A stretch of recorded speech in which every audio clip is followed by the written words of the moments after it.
ममता कुर्सी पर टेक लगाए ब्याह की गहमा गहमी में खोई हुई थी। सब इधर उधर भाग रहे थे, तैयारियों में जुटे हुए। लगभग 5 साल बाद मायके आना हुआ था उसका, वह भी भतीजी की शादी के बहाने से। भाई ने सीधा कह दिया था उसे, देख ममता, कितने साल हो गए हम भाई बहनों को साथ बैठकर चाय पर गप्पे हाके हुए। मुंबई न हुई 7 समुंदर पार से भी दूर हो गई तुम। देखो, तुम नहीं आई तो ब्याह की तारीख आगे बढ़ा दूंगा। उसे घुटने टिकाने पड़े थे भाई की जिद के सामने, और वह खुद भी तो भतीजी के ब्याह का हिस्सा बनने को ललायित थी। फर्क था तो सिर्फ इतना कि भाई ने उसके ठहरने की अवधि को 4 दिन से 10 दिन करा दिया था। सभी को दौड़ते भागते देख रही थी और मुस्कुराती जा रही थी। उसे पंडाल के बीचों बीच एक सोफा कुर्सी पर बैठा कर सब आते जाते तैयारियों से संबंधित सलाह देते जा रहे थे। आते जाते सलाह के साथ सभी का ममता संग मुस्कुराहटों का आदान प्रदान भी जारी था। ममता तो उनके लिए महारानी विक्टोरिया के जैसी थी। छोटा भाई सूरज बस एक बात जबान पर की, बस जीजी, तुम बस बताती जाओ कैसे क्या करना है, हम सब है ना करने वाले। जब भी ममता उठकर कोई काम हाथ में लेती तो जिसकी भी नज़र पड़ती वही ममता को पकड़कर फिर से बैठा देता और हाथ में पकड़ा काम खुद ले लेता। सभी के प्राण जैसे ममता में बसते थे। सभी की लाडली थी ममता। आज उसका अनुभव सभी तैयारियों पर हावी था। आखिर 2 बच्चों को ब्याह चुकी थी। मायके में भाई के घर पहली शादी थी। कितना घबराया हुआ था जब ममता को अनु के रिश्ता पक्का होने की खबर सुनाई थी। जिज्जी, कैसे होगा सब? उसकी घबराहट पर ममता की हंसी छूट गई थी। एकदम से वह उठी। तू क्यों घबराता है पगले? अनु मेरी भी बच्ची है, मैं सब संभाल लूंगी। भाभी को भी कह दे चिंता न करे, रत्ती भर भी। तब जाकर सूरज की घबराहट थोड़ी कम हुई। बारात की आगवानी की सारी तैयारियां लगभग पूरी हो चुकी थी। ममता वर्तमान में लौटी जब भतीजा मनु दौड़ता हुआ आया। बूजी बूजी, बारात चौपाल से निकल चुकी है, सब जयमाला की तैयारी शुरू कर दो। ममता उठी और अनु को गले से लगा लिया। मनु, ऐसे ना हाप पुत्र, सब तैयारी पूरी है, चल अब खुद जाकर तैयार हो जा। दुल्हन के इकलौते भाई हो तुम। जी बूजी, कहते ही मनु घर के अंदर की ओर दौड़ गया। ममता उसे घर से तब तक निहारती रही जब तक कि मनु घर के अंदर नहीं चला गया। वह फिर से सोफे पर टेक लगाकर बैठ गई और सभी को एक एक करके निहारने लगी। खुद को बेहद गर्विता महसूस कर रही थी। लाजमी भी है, जिस तरह से उसे मायके का हर शख्स हर पल उसे पलकों पर बिठा रहा था। आज उसे मनोहर जी की बहुत याद आ रही थी। 5 बरस पहले अचानक हृदय गति रुकने के कारण मनोहर जी ममता को सदा के लिए छोड़कर चले गए थे। उनके जाने के 1 महीने बाद रस्म निभाने की खातिर मायके आई थी। ममता की दोनों भाभियों का रो रो कर बुरा हाल हो गया था। दोनों भाई न रो पाए और न चुप रह पाए। ममता उनकी मनस्थिति को बखूबी समझ पा रही थी। बड़ी भाभी कहती जा रही थी, ममता ये सोनी मांग देखी नहीं जा रही। इतनी सजी धजी रहने वाली मेरी बन्नों का ये सादा रूप मेरी रूह को कटोट रहा है। वह खुद पर किसी तरह काबू किए जा रही थी। जानती थी उसका रोना तो वहाँ तूफान ला देगा। छोटी भाभी उठकर अंदर गई और वापस आकर एक छोटी सी बिंदी ममता के माथे पर लगा दी। छोटी भाभी के उठाए इस कदम ने वहाँ बैठी बड़ी बूढ़ियों को बोलने का अवसर दे दिया। ये विधवा हो चुकी है, बिंदी का हक नहीं रहा इसे। कुलच्छनी ये क्या कर डाला। लेकिन छोटी भाभी टस से मस न हुई। जिद्दी तो आरंभ से ही थी, लेकिन उसकी जिद हमेशा सही कामों को लेकर होती थी। यही एकमात्र कारण भी था कि उसकी जिद पूरी की जाती थी। जब छोटी भाभी का विरोध बढ़ने लगा तब बड़ी भाभी बीच में आई और दोनों भाई की भी साथ में खड़े हो गए और कहने लगे, सुनीता, छोटी भाभी ने कुछ गलत नहीं किया है। धर्म शास्त्र भी पुरुषों ने ही लिखे हैं।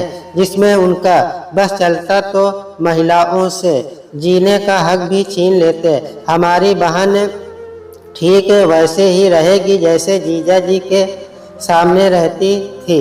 मनोहर जी कहीं नहीं गए। वह आज भी हमारी मुन्नी के साथ यही मौजूद हैं। कोई इस बात का विरोध नहीं करेगा। जिज्जी बिंदी लगाएंगी। बड़े भैया ने जैसे मुनादी कर दी थी। उनकी बात काटने की हिम्मत न घर में किसी की थी और न ही मोहल्ले में। उस पल ममता उठी और भाई के गले से लगकर जो रोई तो सारी भड़ास निकालने के बाद ही चुप हो पाई। मुन्नी अचानक उसके कंधे पर पीछे से किसी ने हाथ रखा तो चिहुक कर वर्तमान में लौटी। ममता ने मुड़कर देखा तो उसके अनुराग दादा खड़े थे। ममता, क्या अनुदा, आपने तो डरा दिया। बड़े ही शिकायती लहजे में गर्दन को झटकते हुए ममता सोफे से उठ खड़ी हुई। ममता ने गौर से देखा तो अनुराग का चेहरा पीला पड़ चुका था। आंखें अंदर की ओर धसी हुई थी। कभी भरे भरे रहने वाले गाल अब पिचक कर अंदर धस चुके थे। चेहरे पर मुस्कुराहट भी मगर बेहद फीकी। ऐसा लगा उसे जैसे या तो सीने की उमंग खत्म हो चुकी थी या फिर एक बहादुर योद्धा अनवरत जंग से थक कर टूट चुका था। ममता की आंखें आश्चर्य से फैल सी गई थी। हाल कुछ ऐसा था कि अगर आवाज से नहीं पहचान पाती तो चेहरे से शायद ही पहचानती। ये क्या हाल बना रखा है आपने अनुदा। ममता की आवाज में दर्द था। अनुराग ने अपने अंदर उठते दर्द की लहर को पीने की कोशिश की, लेकिन दर्द था जो अब छिपना नहीं चाहता था और कोशिशों को नाकाम कर चेहरे पर झलक आया। बड़ी कठिनाई ने कह पाए, मुन्नी, लगता है दिन पूरे हो गए हैं मेरे। अगली दफा जब मायके आओगी तो शायद नहीं मिलूंगा। सोचा आखिरी बार दर्शन कर लूं। ममता की आत्मा तड़प उठी ये बात सुनकर। तुरंत कहा उठी, नहीं दा, ऐसे न कहिए। ममता अनुराग से पूरे 32 साल बाद मिल रही थी। अपनी शादी में उन्हें भाग भाग कर काम करते देखा था। उसके बाद जब भी मायके आई अनुराग उसके सामने नहीं आए। हर बार किसी न किसी काम का बहाना करके छिप जाते थे। ममता भी समझ नहीं पाती थी कि उससे ऐसी क्या गलती हुई जो उसके अनुदा उससे मिलने ही नहीं आते। अचानक संगीत की तेज धुन से ममता होश में आई, अन्यथा अनुराग की बातों से सकते में आ चुकी थी। उसने तुरंत अनुराग का हाथ पकड़ा और सहारा देकर सोफे पर बैठा दिया। खुद एक कुर्सी लेकर उनके सामने बैठ गई। शादी की गहमा गहमी मची थी।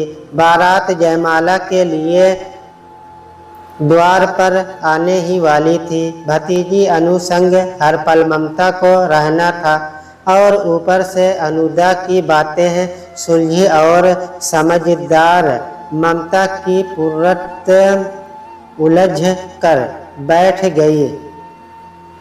हे राम जी, ये अनुदा क्या कह रहे हैं? आखिरी हुआ क्या है इनको?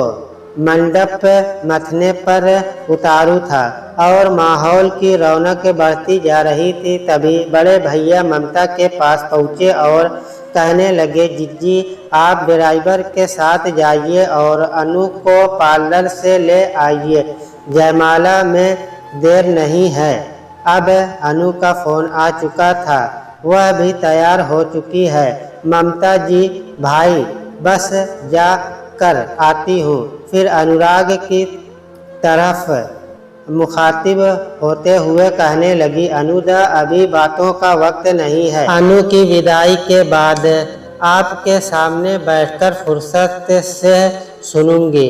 अनुराग ने हल्की मुस्कुराहट के साथ हाँ में गर्दन हिला दी। ममता ने तुरंत ड्राइवर से गाड़ी निकालने को कहा और घर के अंदर चली गई। अंदर पड़ोस की चाची को किसी से कहने सुना कि अनुराग को कैंसर है और वह भी लास्ट स्टेज का। चाची बड़ी दयनीत आवाज़ में अनुराग की हालत बयां करती जा रही थी, जिसे सुनकर ममता जड़ होती जा रही थी। ममता को लगा जैसे उसके घुटने खुद ब खुद मुड़ते जा रहे हैं और उसकी जान खत्म हो चली थी। लेकिन वक्त ने ममता को बहुत हिम्मती बना दिया था। खुद को जल्दी से संभाल ममता भाभी से अपना पर्स ले गाड़ी की तरफ लगभग दौड़ पड़ी। अनु के ब्याह की खुशी पर अनुराग की बीमारी की चिंता हावी हो चुकी थी।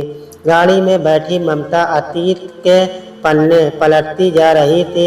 मानसिक अवसाद घेरने लगा था उसको और उसकी आंखें बंद हो चली थी। आंखों के पलट पर उभरी तस्वीर अनुदा की जब पहली बार उसके घर में कदम रखा था।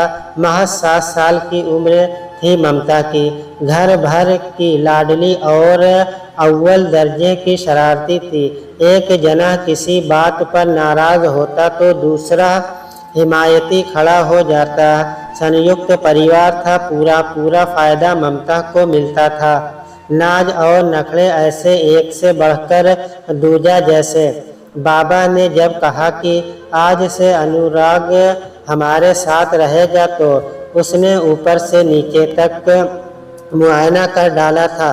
गोरा रंग, तीखे नयन नक्श, मोटी आँखें, घुंघराले बाल, चेहरे पर बहुत हल्की बारीक सी मूंछों की परछाई सी। चेहरा मासूमियत और शराफत से भरपूर और इकराह बदन, कुल मिलाकर बेहद आकर्षक व्यक्तित्व के धनी थे अनुराग। ये हमारे घर क्यों रहेंगे बाबा? क्या इनका अपना घर नहीं है? ममता के सवाल को बाल सुलभ जिज्ञासा समझ बाबा ने टाल दिया। अनुराग के लिए सूरज भैया के साथ उनके कमरे में रहने की व्यवस्था कर दी गई। माँ ने पूछा था कि क्या कारण है अनुराग को लाने का, तो बाबा ने कहा होनहार बच्चा है, पढ़ने में बहुत तेज है, गांव में बिजली जाती रहती है, हमारे घर में फिर भी जनरेटर का इंतजाम है, सूरज को भी पढ़ने में मदद मिल जाया करेगी। गरीब ब्राह्मण का बच्चा है, जिंदगी बन जाएगी इसकी। अनुराग की भोली सूरत भी माँ के मन में बस गई और अनुराग ब्राह्मण बालक होकर ठाकुर परिवार का सदस्य बन गया। ममता अतीत की सुनहरी यादों में लहरें तक डूबती जा रही थी कि ड्राइवर ने चंद्रा भ्रष्ट की, दीदी मैं आपका इंतजार करता हूँ, आप जाकर अनु बिटिया को ले आइए। ममता एक पल को गाड़ी की पिछली सीट पर टेक लगाए खुद को संभालती रही। फिर गहरी सांस लेकर गाड़ी से उतर चली। कुछ पल में ही दुल्हन बनी। अनुष्का उर्फ अनु का हाथ पकड़े उसके साथ चली आ रही थी।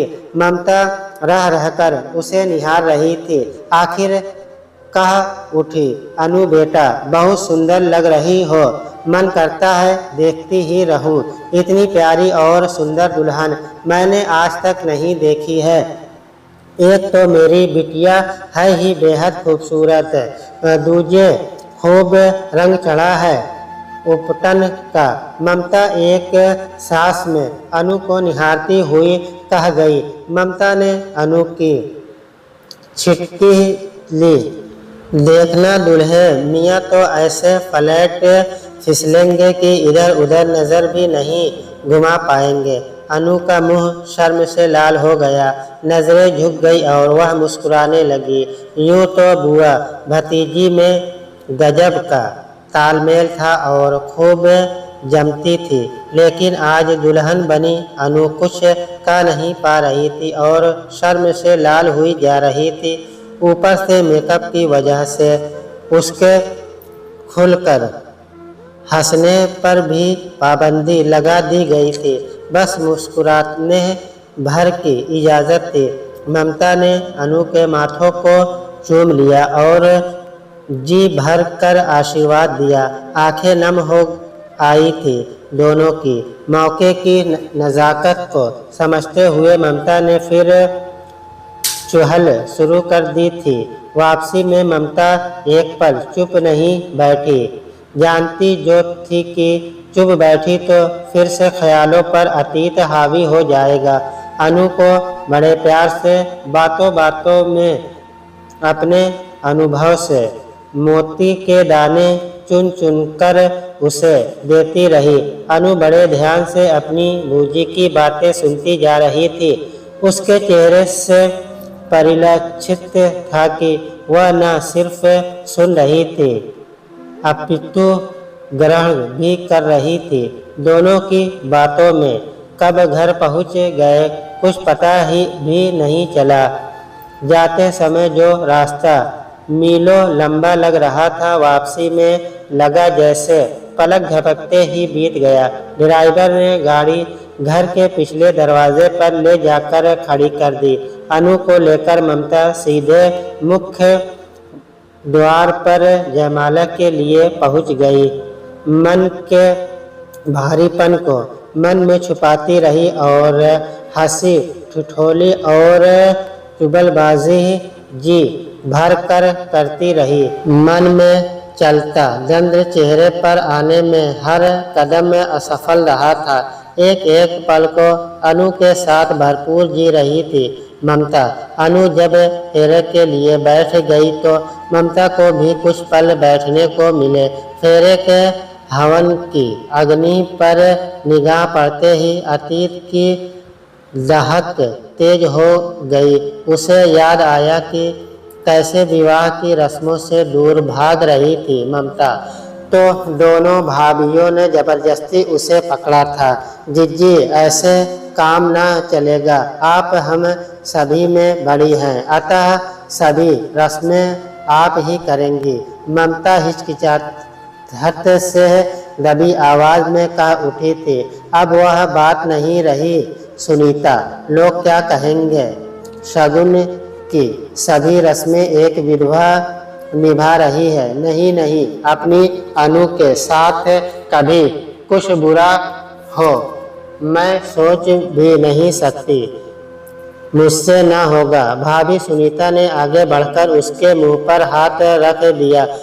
कह उठी, नहीं जिज्जी, आपके प्यार और आशीर्वाद से अनु के जीवन में सब मंगलायम होगा। यकीन है मुझे।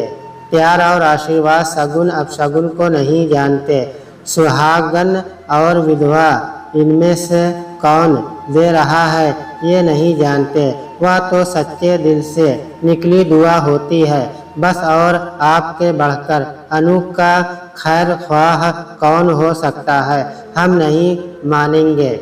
जमकर वाद विवाद हुआ था इस बात पर और अंत में फिर से बड़े भैया बीच में आए। ममता के सिर पर हाथ रखकर नम आंखों से और भर्राए गले से कहने लगे, ममता, मनोहर जी के जाने का दुख हम सभी को है। इकलौती बहन को तुम तुम्हारी जगह किसी और को रस्में करते देख कर हमारा दुख और बढ़ेगा। और अनु को राजी कर पाऊंगी तुम? हमारा प्यार शगुन अपशगुन का मोहताज नहीं। अरे तुम इसे भी हम सबकी खुशनसीबी समझो कि घर की दोनों बहुएं सुलझी विचारों की हैं। मोहल्ले की दकियानूसी महिलाओं की बातों पर कान नहीं धरती, अन्यथा एक जंग ये भी चलती। मान जाओ मुन्नी, माना जिद्दी हो तुम, लेकिन यह जिद जायज नहीं तुम्हारी। ममता के गर्दन झुका ली, फिर भी आंखों से टप टप बहती आंसुओं की धारा को न छुपा पाई। आखिर में ममता की एक न चली। भाई भाभी और अनु के सामने नियति को स्वीकार कर उसके हथियार डाल दिया उसके सामने, और फिर हर बात को भूलकर हर एक रस्मों में बढ़ चढ़कर खुशी खुशी हिस्सा लिया। कई पल तो ऐसे आए कि मनोहर जी के न रहने को भी भूल गई। ममता के लबों पर मुस्कान ठिठक उठी थी। उसकी मुस्कान से पूरा मायका खिल उठा था। ममता की नज़रें तो फेरों की रस्मों पर थी और दिमाग रस्मों के लिए उसे तैयार करने की चली जंग में उलझा हुआ था। तभी बड़े भैया ने उसे आवाज़ लगाई, ममता जीजी।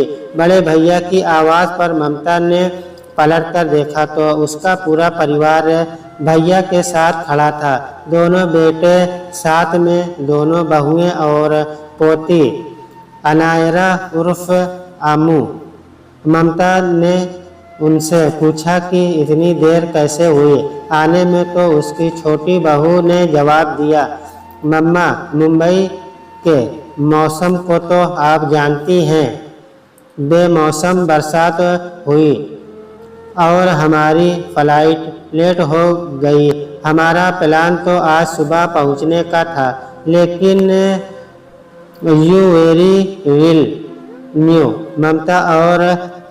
ममता के गले में बाहें डालकर झूल गई। ममता, बस अब ऐसे मत बहलाओ मुझे। हंसी निश्चित शिकायती अंदाज था ममता। तभी बड़े भैया भी हंस पड़े। ये नम्रता भी न बच्ची ही रहेगी। और तुम मुन्नी, बच्चों के आते ही उन्हें डांटना शुरू कर दिया। पास खड़े घरेलू नौकर रामू चाचा से बच्चों का सामान घर के अंदर ले जाने को कहकर भैया दूसरे कामों में व्यस्त हो गए।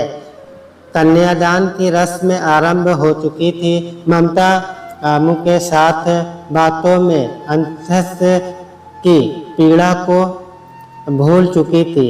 आमू के साथ घंटों टोलती भाषा में बतियाना उसका सबसे पसंदीदा सलन था। ममता की बातों का सिलसिला टूटा जब बड़ी भाभी उसे अनु की विदाई की रस्म के लिए बुलाने आई। बड़ी भाभी, जिज्जी चलिए ना, अनु की विदाई का वक्त हो चला है। उसकी नज़रें आपको खोज रही है। ममता, अरे इतनी जल्दी? ममता चौंक उठी थी। बड़ी भाभी, जिज्जी आप अमू के साथ पिछले 2 घंटे से बतिया रही थी। आप इतनी खुश थी कि हमने सोचा अच्छा है इसी बहाने आपको आराम मिल रहा है तो सारी तैयारियां कर आए। बड़ी भाभी ने अमू को अपनी गोद में उठा लिया। दोनों ननद भाभी आपस में बातें करते हुए दुल्हन की ओर चल दिए। ममता भाभी, वक्त जैसे बीतता है पता भी नहीं चलता। अमू से बात करते हुए लगा जैसे अनु से बात कर रही हूँ। कल की हमारी छोटी सी गुड़िया आज अपने घर में जाने के लिए तैयार खड़ी है। ईश्वर करे उसे हर सुख नसीब हो और एक कांटा चुभने जिंदगी पीड़ा भी जीवन में न सहनी पड़े। बड़ी भाभी हमारी तो बेटी है अनु, लेकिन आपने भी तो बूजी होते हुए भी अपनी बेटी जितना प्यार दिया है उसको। ममता: अरे कैसी बात करती हो भाभी, मेरी बेटी है अनु, उसके रहने मुझे कभी बेटी का होने की पीड़ा का एहसास भी नहीं हुआ। बातें करते करते दोनों अनु तक पहुंच चुके थे। विदाई की घड़ी करीब, दूल्हे मियाँ पधार चुके थे। दरवाजे पर फूलों से सजी गाड़ी खड़ी हो चुकी थी। पड़ोस की भाभियां दूल्हे की खिंचाई में लगी हुई थी। अभी तक माहौल में हंसी ठिठोरे जोरों पर थी। जैसे ही दूल्हे की तरफ के बुजुर्ग ने विदाई जल्दी करने को कहा तो सभी के चेहरे उतर गए। अनु के साथ साथ सभी की आंखें नम हो उठी। दोनों भाई भी आ चुके थे। दोनों ने अनु के सिर पर एक साथ हाथ रखा और भीगी आवाज में कहा, हमें तुम पर नाज है बिटिया। ममता की कमी को तुमने पूरा किया। यकीन है जैसे मायकों को महकाती रही वैसे ही ससुराल भी तुम्हारी कनखती हंसी से गुंजायमान रहेगा। दोनों अनु को गले से लगाकर तुरंत वहां से निकल गए। शायद अनु को जाते हुए नहीं देख सकते थे। ममता को अपनी विदाई का वक्त याद आया। ठीक यही बातें बाबा ने उसे कही थी। दोनों भाभियां भी बच्ची को आशीर्वाद समेत कुछ नसीहतें देकर पीछे हट गई। अनु ने भीगी नजरों से ममता की ओर देखा। ममता को लगा किसी ने उसके कलेजे के 2 टुकड़े कर दिए हैं। उसने तुरंत दोनों बाहें खोल दी, जिसमें दौड़कर अनु समा गई। माँ और अनु दहाड़ मारकर रोने लगी। न जाने क्या हुआ अनु को कि बूजी की जगह उसके मुंह से माँ निकला। ममता के सब्र का भी बांध टूट गया। उसने कसकर अनु को अपनी बाहों में समेट लिया और मेरी बच्ची कहकर जोर जोर से रोने लगी। अनु की विदाई की पीड़ा, संघ में अनुराग दा की बीमारी की खबर सुनकर उपजा दर्द और उसमें भी ऊपर मनोहर जी की अनुपस्थिति, सब कुछ मिलाकर जितनी पीड़ा ममता अपने सीने में समेटे बैठी थी, आंसू बहने लगी। आसपास खड़ी महिलाओं की भी आंखें नम हो गई। कुछ देर जी भर रोने के बाद ममता ने खुद को संभाला और अनु को भी चुप किया। ममता अनु से कहने लगी, देख बेटा, तुम बहुत समझदार हो, कुछ समझाने की जरूरत नहीं है तुम्हें। एक बात का ध्यान रखना, मेरी बच्ची की अपने घर में रहने जा रही हो, मायके में मेहमान बनकर आना, कभी अन्याय न करना और न ही सहना। अपने संस्कार और तुम्हारी समझ दोनों पर ही बहुत भरोसा है हमें। कहते कहते ममता दूल्हे मियाँ की तरफ पलटी। देखो बाबू, मेरी अनु मेरा गुरूर है, आज से तुम्हारे हवाले है, लेकिन ध्यान रखना इस बात का कि जितना ये सम्मान दूसरे को देती है उतना ही पाने की हकदार भी है। आत्मविश्वासी है, इसे अभिमानी न समझना। इसके सम्मान की रक्षा यदि तुम न कर पाए तो यह खुद करने में समर्थ है, लेकिन फिर शिकायत न करना। दूल्हे मियाँ सभी बातें गौर से सुनते जा रहे थे और बस गर्दन हिला हामी भरते जा रहे थे। ममता फिर अनु की ओर मुखातिब हुई। अनु, विदाई का दर्द बह चुका मेरी बच्ची, अब मुस्कुरा और अपने घर में मुस्कुराती हुई नई जिंदगी की शुरुआत करना। हमें जाते हुए खारा पानी नहीं, मीठी मुस्कान देकर जा। ममता की बातों में जादू का असर था। शायद कि सभी ने अपनी आंखें पोंछ ली और मुस्कुराने लगे। अंततः मुस्कुराते हुए अनु की विदाई हुई। ममता के साथ सभी की नजरें तब तक अनु की गाड़ी का पीछा करती रही जब तक वह नजरों से ओझल न हो गई। वापस आकर ममता भी और सभी जिसने वहां जगह मिली वहीं निढाल से पड़ गए। सभी के चेहरे पर थकान थी, लेकिन नींद का मानो निशान नहीं था। ऐसा मंजर था जैसे घर की सोन चिड़ैया क्या गई सब सूना कर गई। अनु को याद करके ममता का सुबकना फिर से शुरू हो चुका था।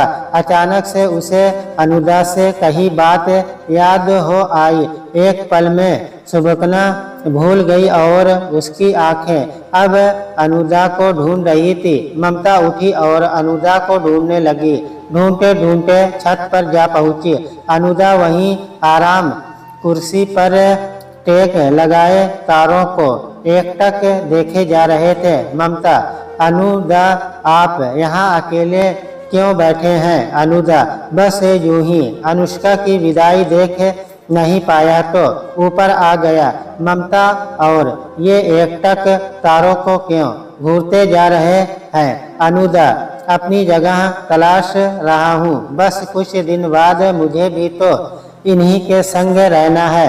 ममता बुरी तरह से तड़प उठी। मनोहर जी के जाने के बाद से उससे इस तरह की बातें सहन नहीं होती थी।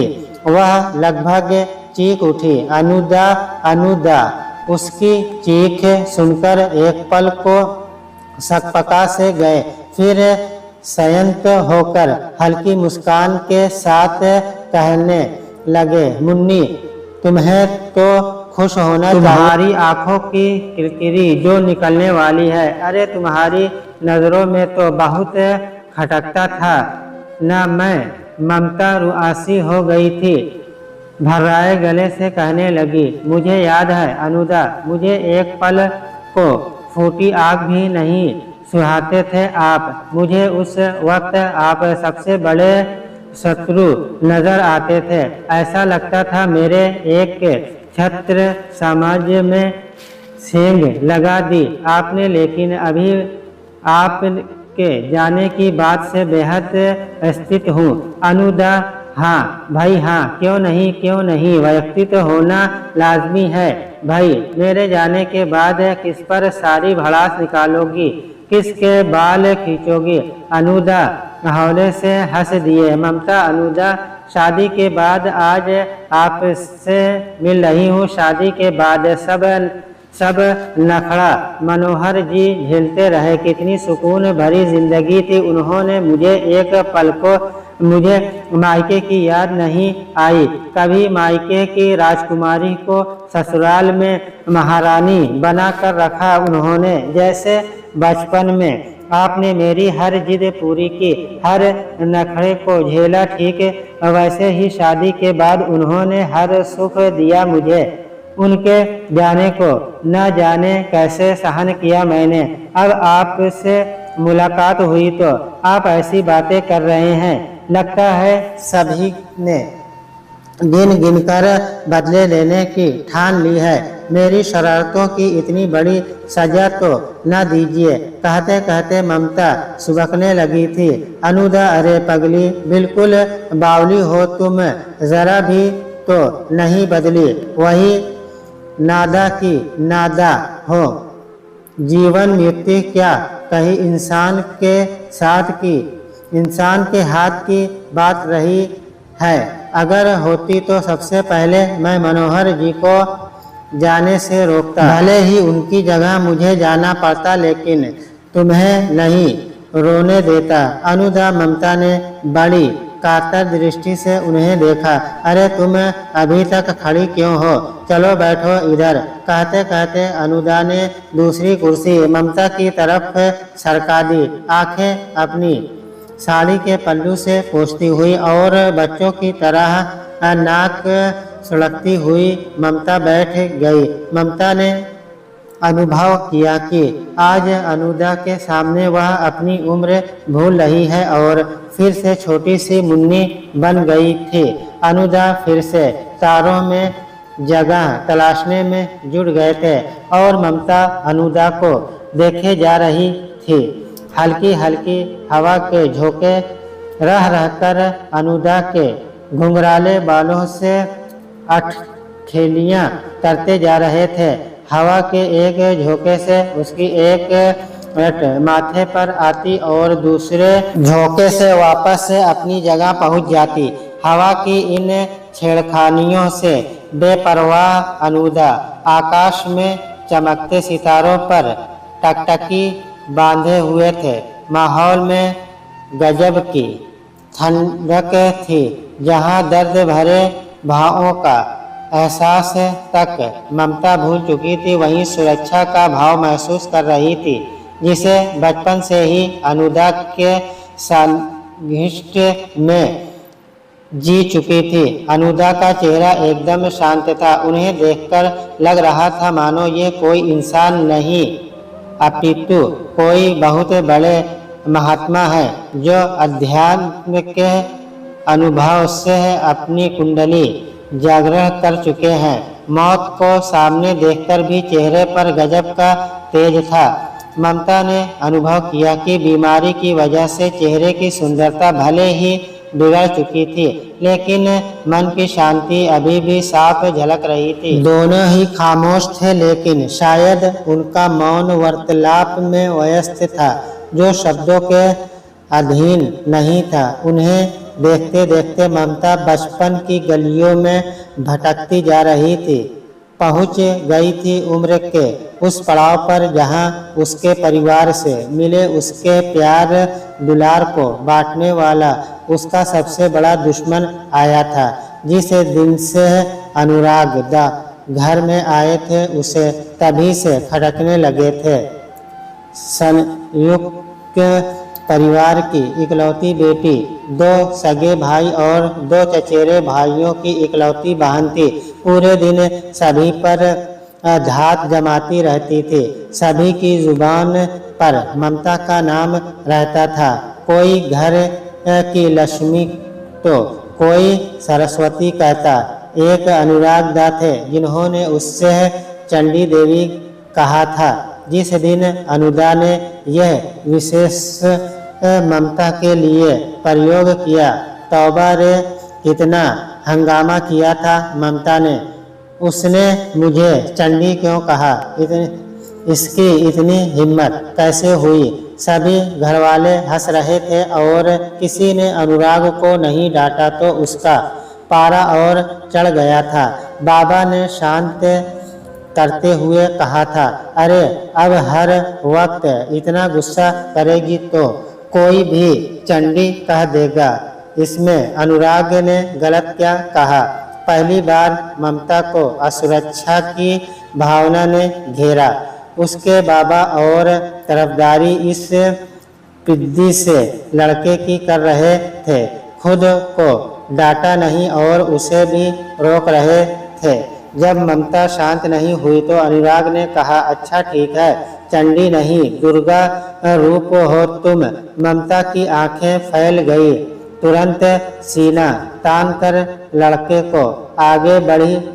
अनुराग के घुंघराले बालों को मुट्ठी में खींच लिया तो काका और बाबा दोनों ने अनुराग को उसके हाथों से छुड़ाया। दोनों ने देवी दुर्गा की महिमा का कितना ही गुणगान किया था, तब जाकर ममता देवी शांत हो पाई थी। दर्द से कहराते अनुराग को देखकर उसे बेहद सुकून मिला था। कह भी दिया, पता चला बच्चू, ममता क्या है? मेरे बाबा के पास भी ना फटकना, नहीं तो सारे बाल खींचकर गंजा बना दूंगी। लेकिन अनुदा तो अनुदा थे। ममता की धमकी का उन पर कोई असर नहीं हुआ। उस दिन पहली बार ममता, अनुराग बड़ा है तुमसे, उससे अदब से बात किया करो। शरारत अपनी जगह है, लेकिन किसी भी तरह की बदतमीजी सहन नहीं करूँगा। तभी अनुदा बीच में बोल उठे, अरे कोई बात नहीं बाबा, मुन्नी है, बड़ी होगी तो सब समझने लगेगी। मुन्नी? ममता ने मुंह बिचका दिया। चीख उठी, खबरदार जो मुझे मुन्नी कहा तो, या मेरा नाम बिगाड़ा तो। लेकिन घर में सभी को ममता के लिए मुन्नी संबोधित इतना भाया कि ममता की एक न चली और ममता अब मुन्नी के नाम से पुकारी जाने लगी। ममता कलप कर रह गई। अपने मृदुत और हंसमुख स्वभाव की वजह से अनुराग सभी घरवालों का दिल जीतता जा रहा था। पढ़ाई में होशियार तो था ही, साथ ही किसी भी काम के लिए उनके पास ना नहीं थी। ममता असहाय सी देखती रहती लेकिन कुछ न कर पाती। धीरे धीरे ममता में अनुराग के प्रति ईर्ष्या बढ़ती जा रही थी। दिन रात उधेड़ बुन में रहती। इस बला से कैसे छुटकारा पाया जाए, सभी को तो अपने मोह में बांध लिया इस पिद्दी से लड़के ने। ऊपर से बाबा का हुक्म कि अनुराग से इज्जत से बात किया करो। फिर अचानक एक दिन उसने एक योजना बनाई। उस रात ममता अपनी शरारत को अंजाम देने के लिए बराबर तरकीबें सोचती रही। रविवार का दिन था। अमूमन देर से सोकर उठती थी लेकिन उस दिन जल्दी उठ गई। या कहना चाहिए कि सुबह के इंतजाम के शायद सोई ही नहीं। सुबह सुबह घर के पीछे बने बगीचे में पहुंच गई और सड़क की तरफ खुलने वाले दरवाजे को खोला छोड़ आई। थोड़ी ही देर आवारा मवेशियों की भीड़ लग गई और उन्होंने ढेर सारी खेती नष्ट कर डाली। घरेलू ज़रूरतों के हिसाब से सब्जियां और फलों के पेड़ थे जिन्हें आवारा पशुओं ने कुछ खाया कुछ कुचल डाला। जब तक घरवाले जाकर उन्हें भगाते वह काफ़ी नुकसान कर चुके थे। बगीचे को संभालते दोपहर हो चुकी थी। सभी थक कर चूर हो चुके थे और मन भी खिन्न थे। नहा धोकर बैठक में बैठे तो काका ने सवाल दाग डाला, आखिर बाड़ा किसने खोला? उसे तो हमेशा बंद रखते हैं। कोई जवाब देता उससे पहले ही मुन्नी मैडम उछलकर बीच में आ गई और उंगली अनुराग की तरफ उछाल दी। सभी की गर्दन एक साथ अनुराग की तरफ घूम गई। मुन्नी के मन का मयूर नाच उठा कि अब आया ऊंट पहाड़ के नीचे, अब तो कड़ी सजा मिलेगी इसे। मन ही मन कुलबुलाती जा रही थी, हुई आए ये बड़े। ममता को मुन्नी बना दिया और चंडी कहा, अब तो देखना बाबा इसे वापस छोड़ ही आएंगे। इधर ममता के मन में लड्डू फूट रहे थे तो उधर अनुराग को काटो तो खून नहीं। चेहरे की गुलाबी रंगत पल में हल्दियाँ पीली पड़ गई। हलक सूख गया लेकिन मुंह से जबान न निकली। बस गर्दन झुकाकर खड़े हो गए और अपराध को अपनी मौन स्वीकृति दे डाली। बाबा एक पल को चुप रह गए, फिर उठे और अनुराग को अपनी तरफ खींचकर सीने से लगा लिया। बाबा ने सांत्वना देते हुए कहा, कोई बात नहीं बच्चे, ये गलती तो किसी से भी हो सकती थी। फिर तुम तो अभी अभी रहने आए हो, घर के नियम कायदे भी अच्छे से नहीं जानते। अपनी स्वीकृति देखकर तुमने अपना बड़प्पन दिखाया और तुम माफ़ी के हकदार हो। आगे से ध्यान रखना मेरे बेटे। कहते हुए बाबा ने अनुराग को फिर से गले लगा लिया। ममता के मुंह का स्वाद बिगड़कर कसैला हो गया। कहा तो अनुराग को डांट लगवाना चाहती थी, उल्टे ये तो बाबा की गोदी का हकदार बन गया। ममता से सहन नहीं हुआ और दौड़कर बाबा की गोदी में चढ़ गई। उसकी इस हरकत पर बैठक में बैठे सभी परिवारजन हंस पड़े और ममता ने अपना मुंह बाबा की छाती से चिपका लिया। सब्जियां और फलों के नष्ट होने की बात आई हो गई। ममता रोज नित्य नई हर शरारत करती। इल्जाम उठाने के लिए अनुराग दा आगे आ जाते। धीरे धीरे घरवाले भी ममता की असुरक्षा की भावनाओं से अवगत हो चुके थे, अतः अनुराग को कोई कुछ न कहता। ममता कुड़ कर रह जाती थी। अनुराग दा तीनों बहन भाइयों की पहले पढ़ने में मदद करते, खेलते वक्त तीनों का ध्यान रखते, खाते वक्त तीनों को खिलाकर फिर खुद खाते। ममता में तो उनके प्राण अटकते रहते थे। ममता का ऐसा ध्यान रखते जैसे उनकी जिंदगी में ममता से बढ़कर कोई नहीं। ऐसे ही खेलते कूदते चारों बड़े हुए।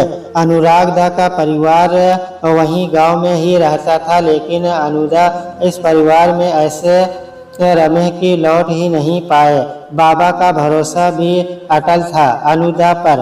बाबा की हर बात अनुदा के सर माथे पर रहती। अनुदा स्नातक परीक्षा प्रथम श्रेणी से पास कर चुके थे और अब सरकारी नौकरी के लिए आवेदन कर रहे थे। ममता 12वीं पास करके कॉलेज में सपनों में खोने लगी थी। दोनों भाई की स्नातक हो चुके थे और उन्होंने बाबा के व्यापार में हाथ बटाना आरंभ कर दिया था।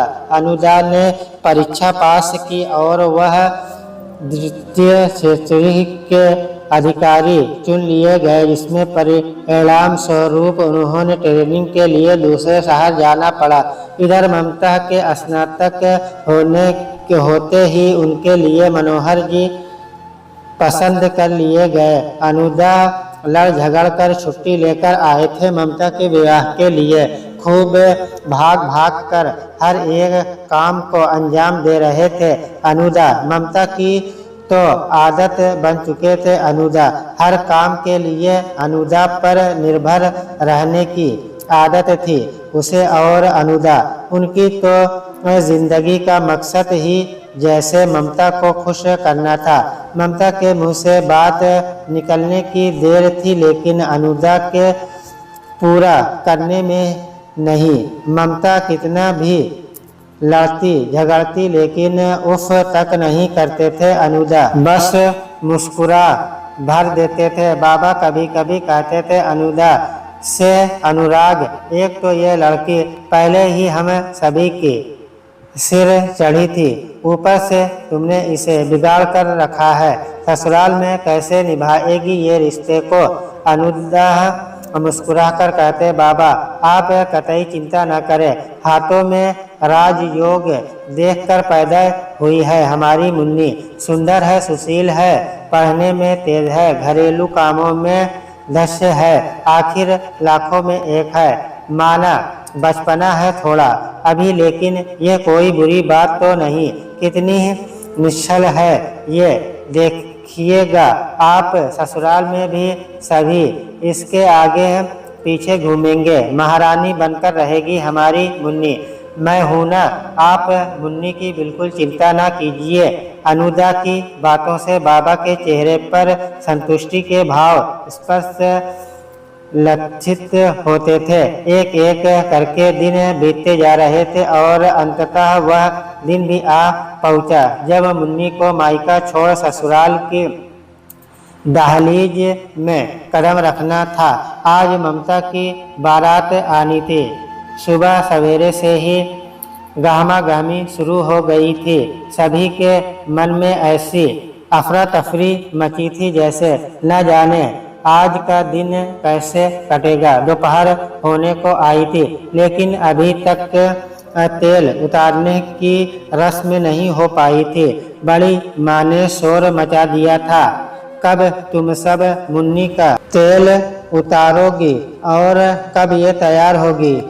बारात जब द्वार पर आकर खड़ी हो जाएगी। माँ ने तुरंत आकर हौसला दिया। बड़ी माँ, अनुराग डूब लेने गया है, बाकी सब तैयार हैं। बस अभी 5 मिनट में तेल उतारना शुरू कर देंगे। बड़ी माँ का बुदबुदाना जारी था। अनुराग जो ना होता तो इनके काम कैसे निपटते। एक छोटी सी जान बेचारा और दौड़ाए रहते हैं उसे ही। तभी अनुदा हाथों में हरी हरी दूब लेकर घुसे। बड़ी माँ ने उन्हें तुरंत अपने पास बुलाया और हाथ पकड़कर बैठा लिया। सुन छोरे, तड़के से ही खाली पेट टोलता फिरे है। रुक, एक गिलास दूध पी पहले।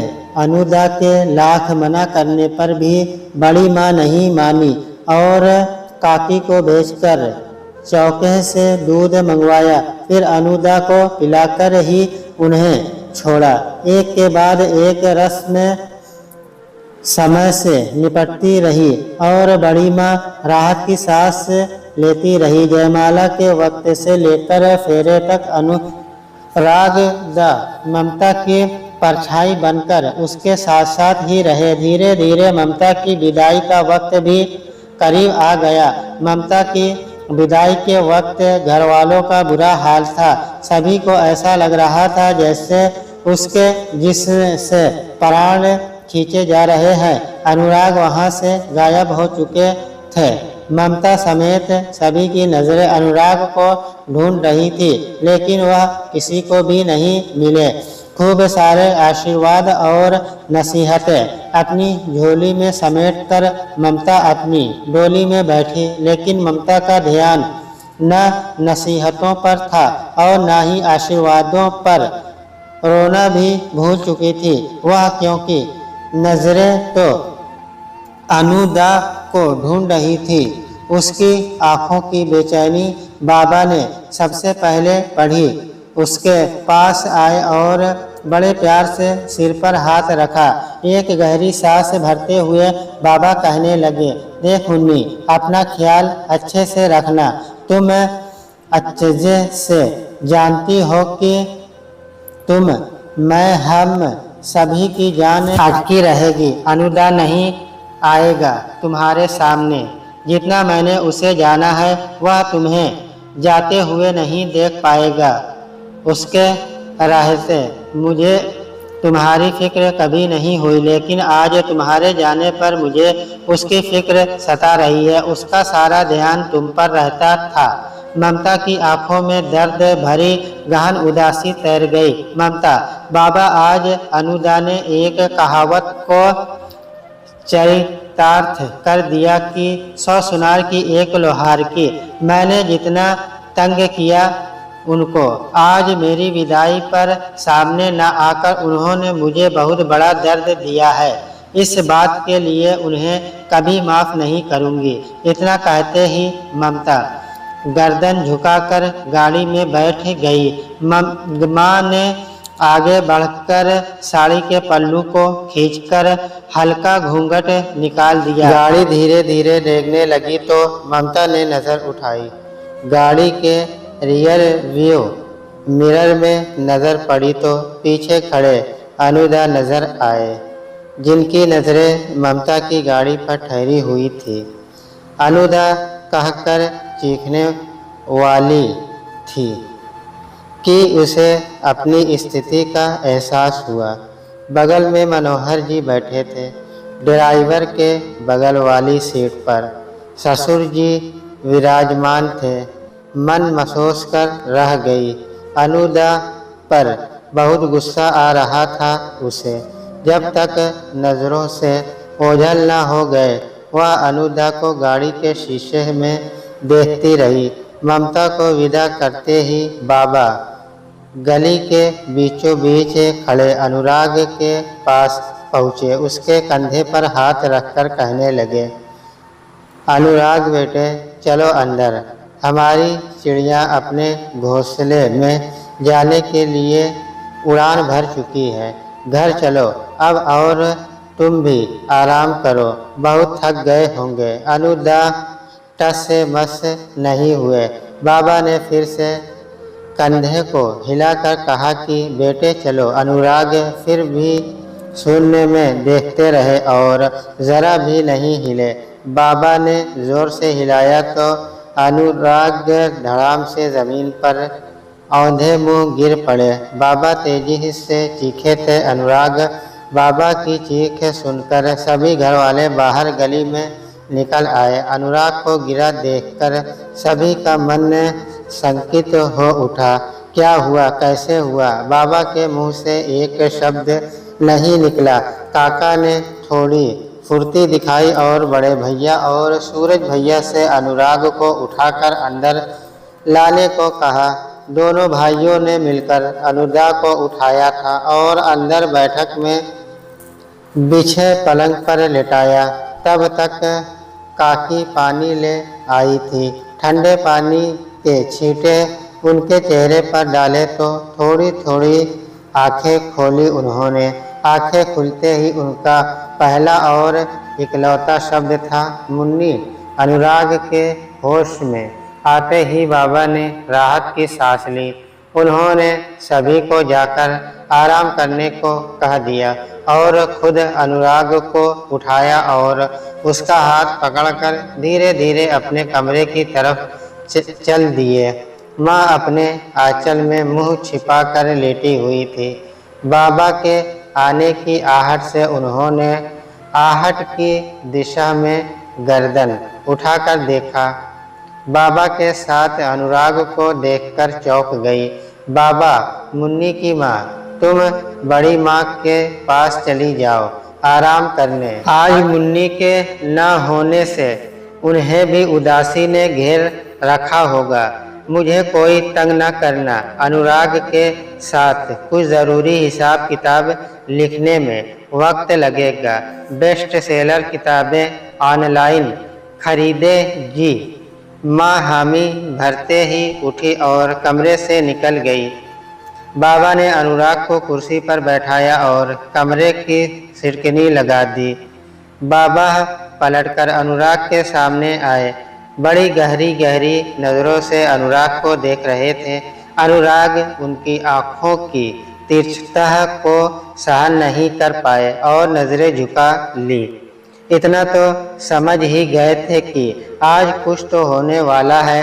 बाबा ने गहरी सांस लेते हुए अनुराग की तरफ देखा और कहना आरंभ किया, अनुराग, तुम्हें मैंने या किसी भी घरवाले ने बाहर का कभी नहीं समझा। अपने बच्चों से ज़्यादा तुम पर विश्वास रहा हमारा। समझ नहीं पा रहा हूँ कि इतनी बड़ी बात मेरी नज़रों से कैसे छुपी रही। बाबा अनुराग से कहते कहते कमरे में चहलकदमी करने जा रहे थे। अनुराग जुबां से खामोश थे मगर दिमाग में तूफान मचल रहे थे। मन ही मन अपनी इष्ट दुर्गा माँ को याद कर रहे थे। बाबा ने फिर कहना आरंभ किया, मुझे इस बात पर यकीन है अनुराग, मैं जो कह रहा हूँ तुम वह सब समझ रहे हो। मुझसे तो कहा होता कम से कम। अनुराग बाबा, आप क्या कह रहे हैं? बहुत हिम्मत करके कह दो तो दिया। अनुराग ने लेकिन गर्दन झुकी रही।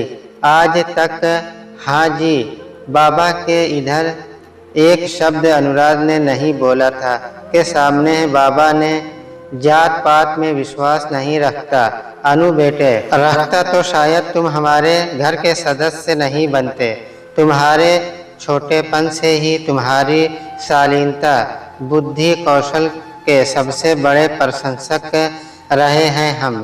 तुम बहुत अच्छे से जानते भी हो, लेकिन आज बहुत दुख पहुंचा है हमें कि इतनी बड़ी बात तुम छुपा गए। आज एहसास हो रहा है कि शायद कहीं कोई चूक हुई है हमसे। कहो बेटे, यकीन मानो हम नाराज नहीं होंगे। अनुराग को थोड़ी राहत के साथ हिम्मत भी मिली। कुर्सी से उठ खड़े हुए और सबसे पहले बाबा को आराम कुर्सी पर बैठाया, फिर कमरे से बाहर चले गए। कुछ पल बाद वापस आए तो उनके हाथ में बाबा का पीतल का गिलास था। बाबा मुस्कुराए बिना न रह पाए। अनु बेटा, ठंडा केसरी दूध लाए हो? तुम कितना ध्यान रखते हो मेरे बच्चे। मेरे पिछले जीवन में असंख्य पूर्णों के प्रतिफल के रूप में तुम मुझे मिले हो। अनुराग बाबा, आपने बहुत देर से कुछ नहीं लिया है। मैं सब कहूँगा, लेकिन आप सबसे पहले ये दूध पी लीजिए, नहीं तो कलेजे में पित्त बनता आराम हो जाएगा। बाबा ने खूब आशीर्वाद देते हुए गिलास को पकड़ लिया। बाबा धीरे धीरे दूध गटक रहे थे और अनुराग अपने कथक के लिए भूमिका सोच रहे थे। जब बाबा ने गिलास खाली कर के रख दिया तब अनुराग ने कहना शुरू किया, अनुराग बाबा, आप ठीक समझे हैं।